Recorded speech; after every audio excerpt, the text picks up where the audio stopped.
Bonjour à tous, c'est Tutu. Aujourd'hui, petite vidéo comparative des F-16C Block 50 qui sont disponibles sur les deux meilleurs simulateurs militaires du moment, à savoir BMS dans sa version 4.37 et DCS World dans sa version 2.9.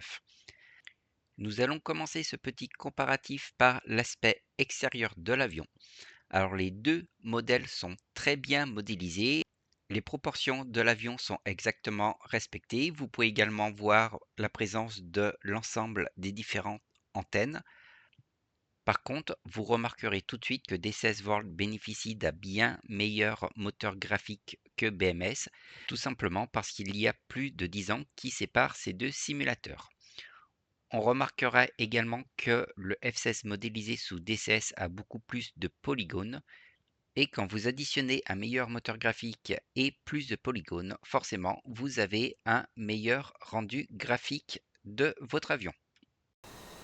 Nous allons poursuivre ce petit comparatif en regardant la séquence de sortie du train d'atterrissage. On voit qu'il y a une petite différence.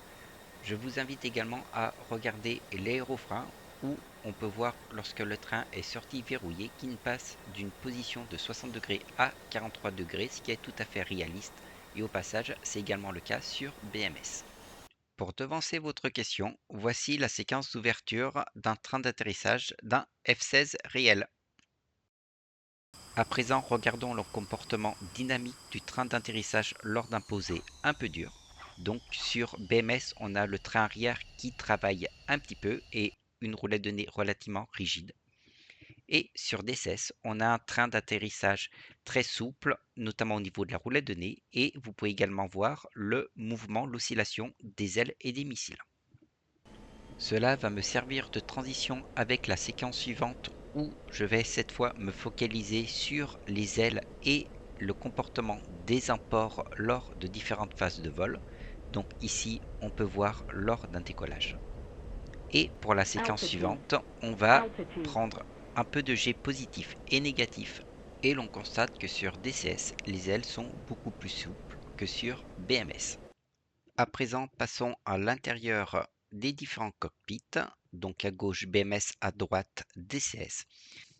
Si la différence des graphiques s'estompe un petit peu, DCS reste quand même globalement beaucoup plus joli que BMS.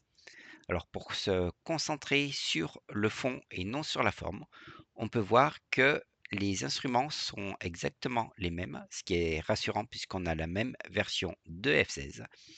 Alors pour les plus pointilleux d'entre vous, vous aurez remarqué que les MFD n'ont pas les mêmes couleurs, mais j'en parlerai un peu plus tard dans cette vidéo. On va à présent passer sur la console latérale gauche.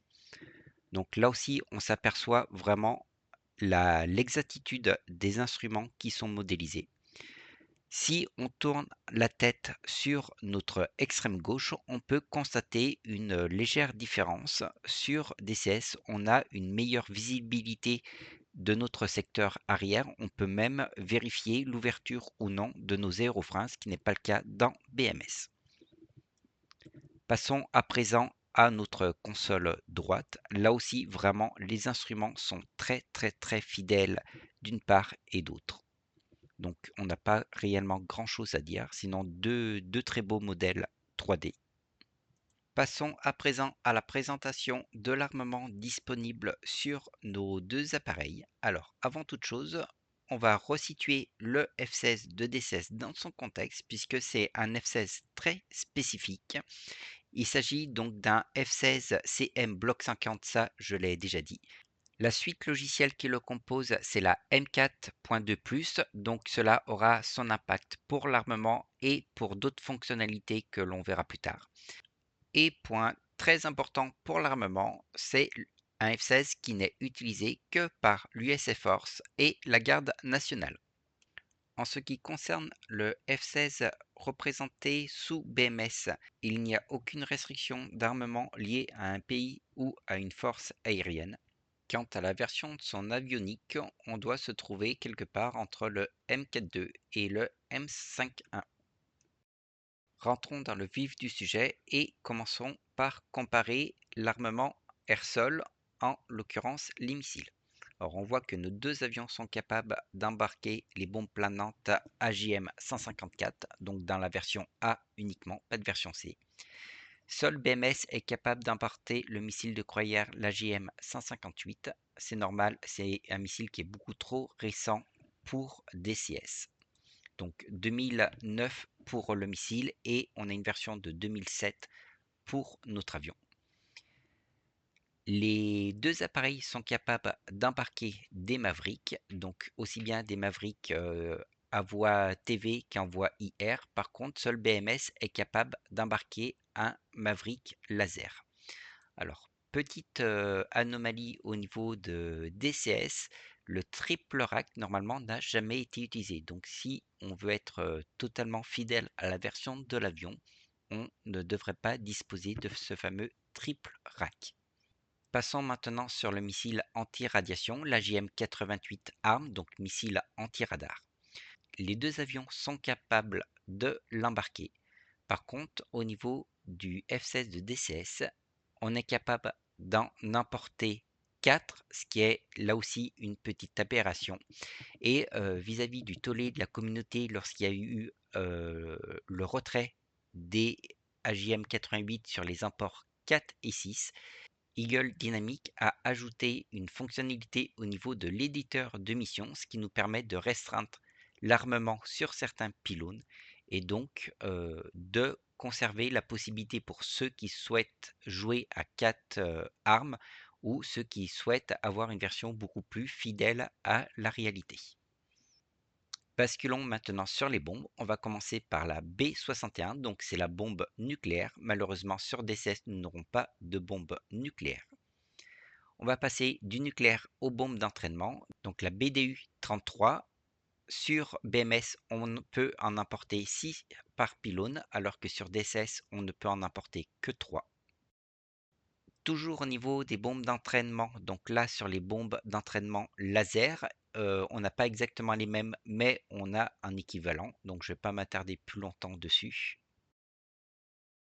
La version du F-16 de BMS nous permet d'importer des BLU-107. Ce sont des bombes antipistes qui ont été créées par la France et la version BLU-107 a été développée sous licence par les États-Unis. Je passe rapidement sur le KTM 88D qui a une version d'entraînement. Ensuite, nous allons parler des différentes bombes à fragmentation. Donc on retrouve les 103 et les 105 sur les deux versions de nos appareils. La 104 qui est une version qui embarque des mines n'est pas modélisée sous DCS. Les versions 103, 104 et 105 sont des versions qui sont guidées par INS.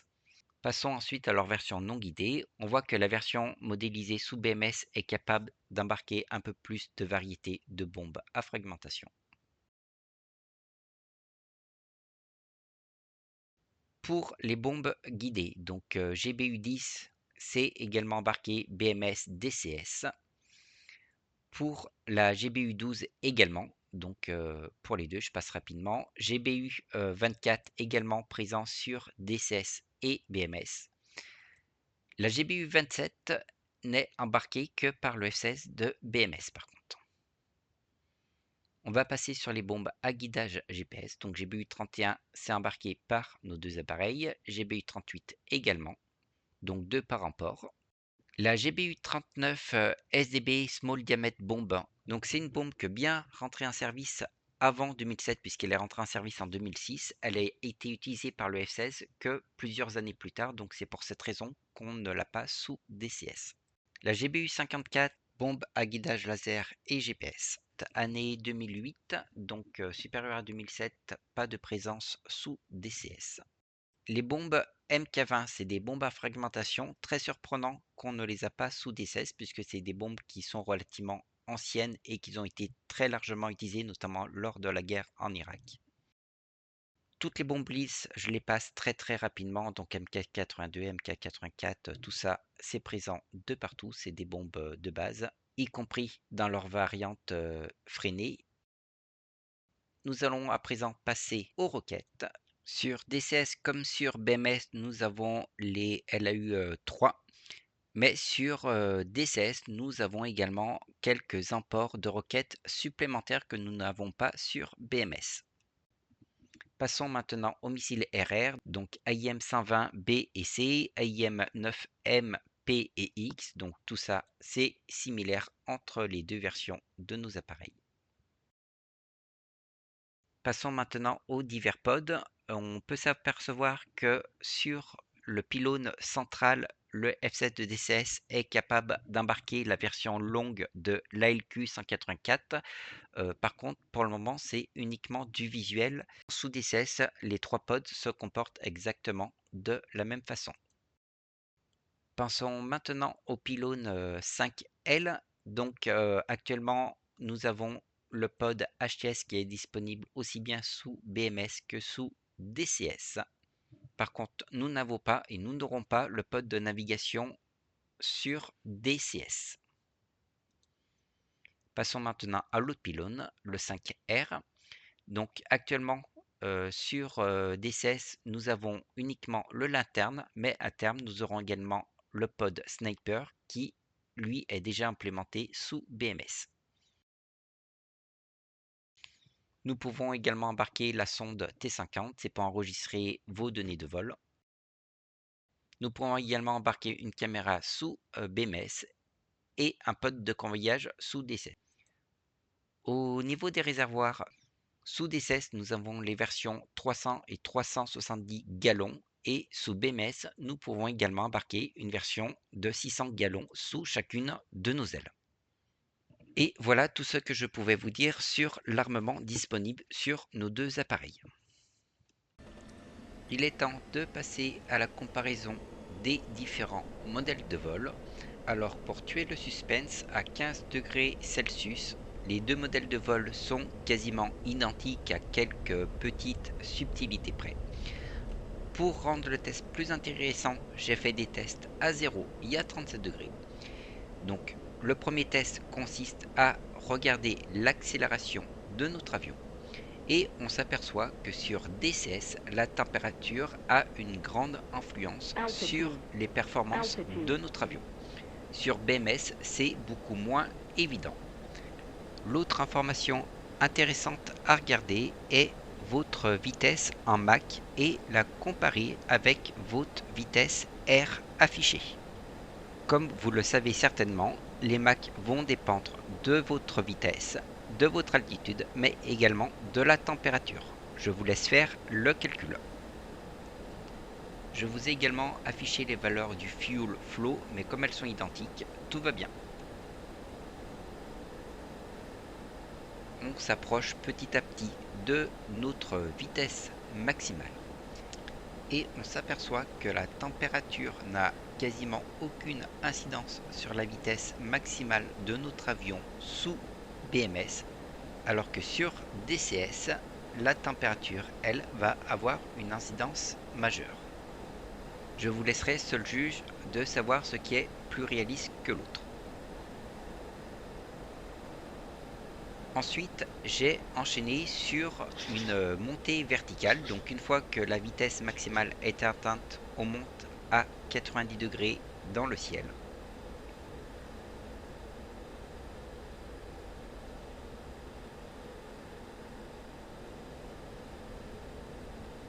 Lors de cette montée, vous pouvez voir au niveau du HUD un petit détail qui change au niveau de BMS. On a l'indication du 90 degrés du zénith.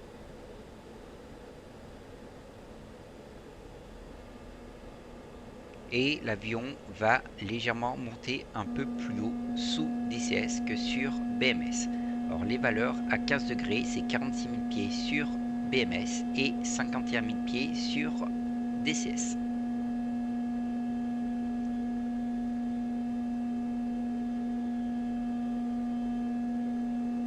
Test suivant où je vais rechercher mon meilleur taux de virage entretenu sur chacun des deux simulateurs. La différence est minime, mais sous DCS, le F-16 tourne un peu plus rapidement. Notez au passage l'effet de voile noire sous BMS qui est très bien représenté. Pour le test suivant, j'ai vérifié la capacité de l'avion à décélérer, donc je suis gaz idle et full aérofrein.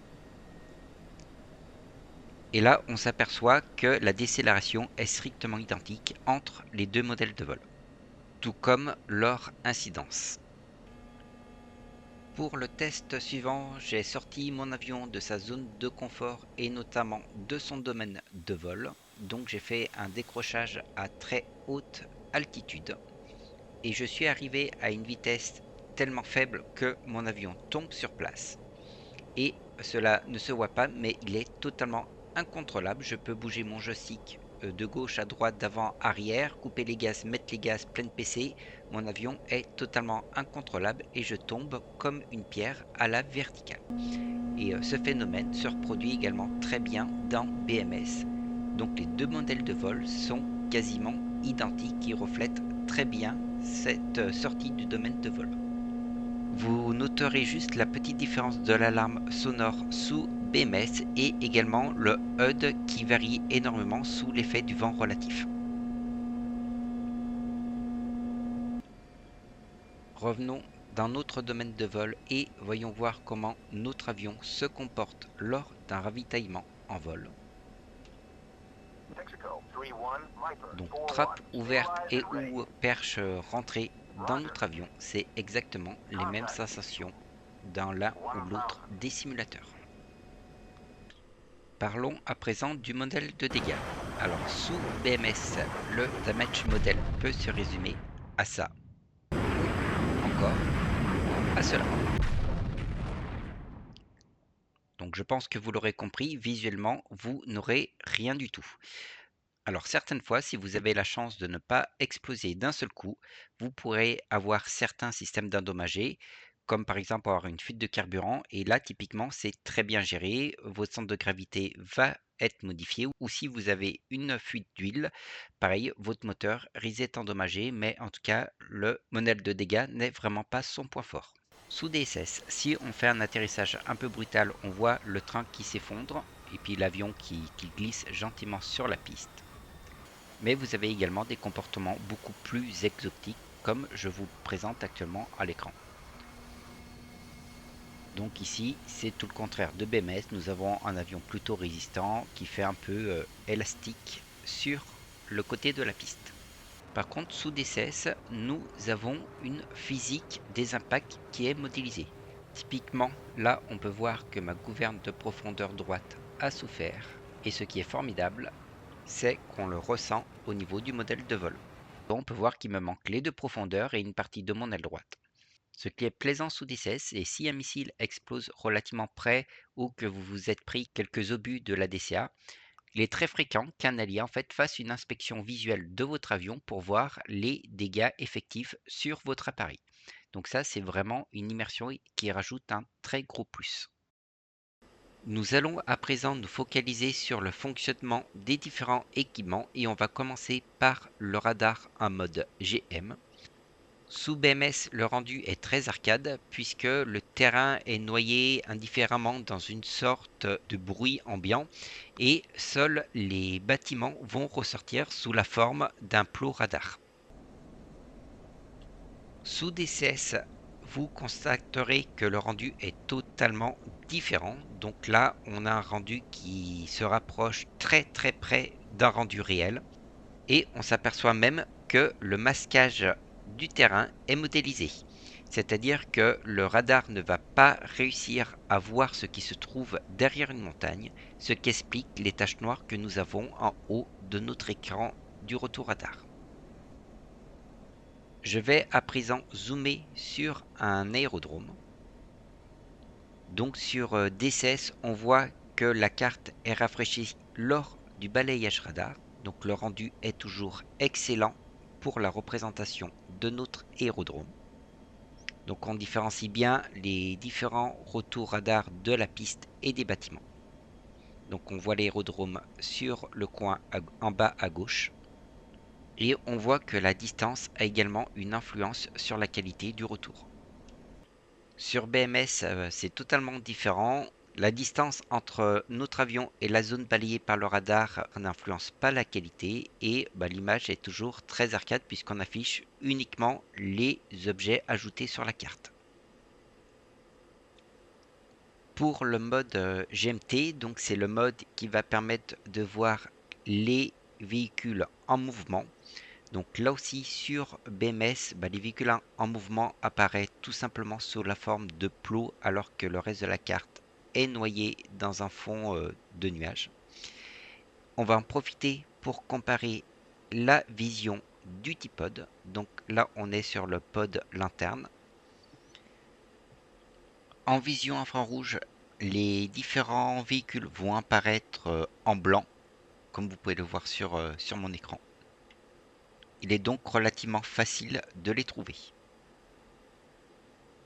Là encore, sur DCS, on retrouve un mode GMT qui se rapproche au plus près de ce qu'on peut retrouver dans la réalité, puisqu'on a quand même le fond de cartographie. Et les plots en mouvement vont effectivement apparaître sous la forme de petits plots, et là vous devrez jouer avec le contraste pour pouvoir les différencier du fond de la carte. Donc là, on devine le petit plot blanc. Je joue encore un petit peu avec le contraste. Là, j'ai déplacé mon curseur pour que vous puissiez bien voir le plot des véhicules en mouvement détectés par mon radar. Et à présent, je vais regarder avec mon TGP de quel véhicule il s'agit. Alors déjà, on voit qu'on n'a pas verrouillé automatiquement le plot radar, donc ça va compliquer un petit peu la recherche. Je vais passer en vision thermique. Et là, on retrouve nos véhicules. Je vais zoomer sur le véhicule pour voir leur imagerie thermique. Donc le véhicule est verrouillé à l'aide de mon T-Pod. Et au niveau de leur imagerie thermique, on voit que le véhicule n'est pas tout blanc, mais que DCS fait la différence entre les zones chaudes et froides du véhicule. Ici, nous voyons clairement le moteur du tank. Pour finir la partie sur le radar air-sol avec le TJP, voici une petite comparaison côte à côte des différents écrans que nous pourrons avoir. En haut, les écrans de BMS et en bas, les écrans issus de DCS. Nous allons à présent passer à la comparaison des radars RR et on peut déjà constater que sur BMS, lors de chaque balayage, on supprime l'écho précédent, ce qui fait que l'écho va disparaître lorsqu'il n'est pas sur la hauteur de la bande de balayage, alors que sur DCS, nous avons une certaine rémanence.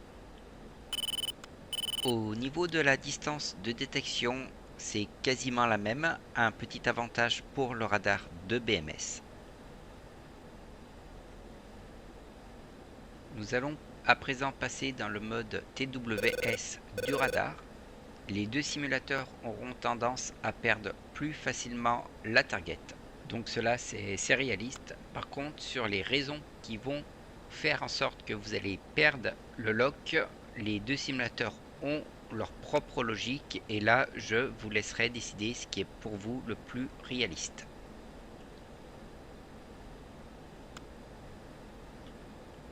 Nous allons à présent passer au tir dans sa main. Donc dans les deux cas, je vais faire un petit loft. Les portées des missiles sont à quelque chose près quasiment identiques. Les ASEC qui sont les gros cercles sur votre HUD grossissent bien avec le rapprochement de la cible, même si sous BMS cela a été un peu rapide. Maintenant que le missile est parti, je vais faire une petite pause et sortir les symbologies des différents manuels. Et là, vous pouvez voir que la symbologie du radar sur BMS est différente de la symbologie du radar de DCS. Alors au tout début de la vidéo, je vous avais dit les MFD sont de couleurs différentes et je reviendrai plus tard. Donc le plus tard, c'est maintenant. Alors la différence de symbologie est due au fait que la version logicielle de l'électronique de notre avion n'est pas la même. L'électronique de BMS est un peu plus récente que l'électronique de l'avion de DCS. Faisons à présent un saut dans le temps 20 secondes avant l'activation du missile. Ce qu'il faut voir ici, c'est que sous BMS, vous n'aurez pas deux décomptes, donc les traditionnels A et T, mais trois décomptes. Donc vous avez le A pour le temps avant activation HPRF du missile. Ensuite, vous allez passer en M qui est le temps avant activation MPRF et le T avant le temps d'interception entre le missile et la cible. Il faut également voir que sous BMS, le décompte n'est pas linéaire. Il est constamment mis à jour en fonction des paramètres de vol de votre cible. Après, il y a également beaucoup d'autres petites subtilités présentes sous BMS qu'il n'y a pas sous DCS, mais voilà, je perdrais trop de temps à les décrire. Retenez juste que la conduite de tir d'un 120 sous BMS est vraiment très proche de la réalité. Avant de finir cette vidéo, on va rapidement voir les gros manques de chacun des simulateurs vis-à-vis de son concurrent. Donc on va commencer par BMS. Alors BMS, pour moi, le plus gros point noir actuellement, c'est le fait qu'il n'y ait pas de liaison 16. Alors la liaison 16, concrètement, ça va vous permettre de voir les amis et les ennemis sur votre HSD et sur votre radar. Donc la bonne nouvelle, c'est que la liaison 16 devrait apparaître dans la prochaine version de BMS, donc la 4.37 Update 4. Ensuite, toujours pour continuer sur les points noirs de BMS, le deuxième point embêtant, en fait, c'est la totale absence de simulation de la centrale inertielle. Alors la centrale inertielle sous BMS, elle est parfaite, mais jamais elle ne va dériver. Et effectivement, toutes les fonctions qui sont liées à cette dérive ne fonctionnent pas. Après, si je dois relever un troisième point, ce serait l'impossibilité de larguer des bombes en LAD. C'est Low Altitude Drug Delivery. C'est une sorte de mode loft pour simplifier. Il y a encore de nombreux points sur lesquels BMS est perfectible. Donc pour en citer quelques-uns, le son du TACAN, le fait qu'on puisse aussi monter les JVN sur notre viseur de casque, l'anti-skid qui ne fonctionne pas, enfin voilà. Enfin, je ne les cite pas tous, mais il faut savoir qu'il y a encore de nombreux petits points d'amélioration. Maintenant, on va passer sur les points noirs de DCS. Selon moi, le plus gros point noir, c'est actuellement son IFF. L'IFF qui est actuellement modélisé est très basique, mais on n'a pas réellement accès aux différents modes 1, 2, 3. Et le mode 4 est on ne peut plus simplifié. Le deuxième point qui manque sur DCS est l'absence totale actuelle de data cartridge. Donc le data cartridge, pour ceux qui ne voient pas ce que c'est, en fait c'est une petite cartouche que vous mettez au moment de démarrer votre avion. Il y a en fait cette cartouche contient tous les paramètres de vol, les paramètres d'armement, de configuration de votre équipement, enfin tous les paramètres nécessaires au bon déroulement de votre mission. Le troisième point d'amélioration de DCS que je vois va regrouper un ensemble de points. En fait, c'est tous les à peu près de DCS.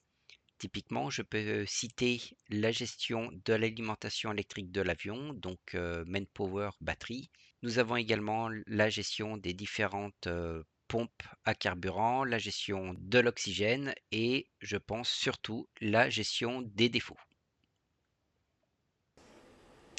Maintenant, un point où il y a du bien et il y a du moins bien dans les deux simulateurs, c'est le data link. Alors, en point positif sous BMS, les fonctionnalités qui lui sont liées sont très bien implémentées, notamment vous avez tout ce qui est le RR intra-flight, donc possibilité d'envoyer des ordres à vos ailiers ou à en recevoir. Par contre, sous DCS, vous avez la possibilité de faire la différence entre les team members et les donateurs, et sous BMS, ce n'est pas pour le moment possible. J'avais prévu de parler des autres différences, notamment le RWR, mais comme au niveau du montage arrive à peu près à 30 minutes, je pense qu'il est pas mal de s'arrêter sur le data link qui vous montre justement qu'il n'y a aucun des deux simulateurs qui surpasse l'autre. Donc j'espère que cette vidéo aura débunké un certain nombre d'idées reçues sur l'un ou sur l'autre des simulateurs. Dans tous les cas, c'est deux super simulateurs avec chacun leurs avantages et leurs inconvénients. Je vous remercie d'avoir regardé cette longue vidéo et je vous dis à bientôt pour la prochaine vidéo.